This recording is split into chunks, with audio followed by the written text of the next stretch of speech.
કચ્છના માતાના મઢમાં મા આશાપુરાના સ્વયંભૂ બેસણા છે. માન્યતા કંઈક એવી છે કે આજથી લગભગ 1,500 વર્ષ પહેલાં દેવચંદ નામે મારવાડનો કરાળ વાણિયો કચ્છમાં વેપાર માટે ફરતો હતો.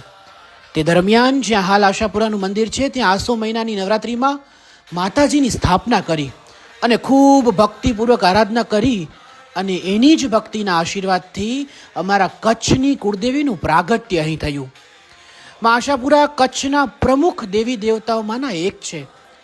તેમના નામ છે એ મુજબ તેમના પર શ્રદ્ધા ધરાવનાર અને પૂજનારાઓની માતાજી ઈચ્છા પૂરી કરે છે. ખાસ વાત કરું તો નવરાત્રિમાં લાખો ભક્તો પગપાળા આવીને માના દર્શન કરે છે. કચ્છ, વાગડ, સૌરાષ્ટ્ર, ગુજરાત અને હવે તો દેશ વિદેશમાંથી લોકો નવરાત્રિમાં દર્શનાર્થે આવે છે.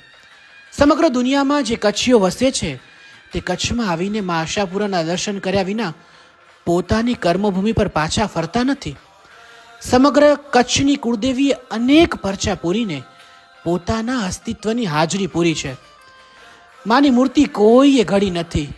અમારી મા તો પોતે પ્રગટી છે સાહેબ. અમે કચ્છી લોકો અમારી માતાજીની સામે આંખ બંધ કરીને ઊભા રહીએ ને ત્યાં જ અમારા અડધા દુઃખ દૂર થઈ જાય છે. મા આશાપુરાને પ્રાર્થના કે સમગ્ર ભારત વર્ષને સુખિયારા કરે. તમે આશાપુરાના દર્શન કર્યા હોય તો કમેન્ટમાં જય માતાજી લખવાનું ભૂલશો નહીં.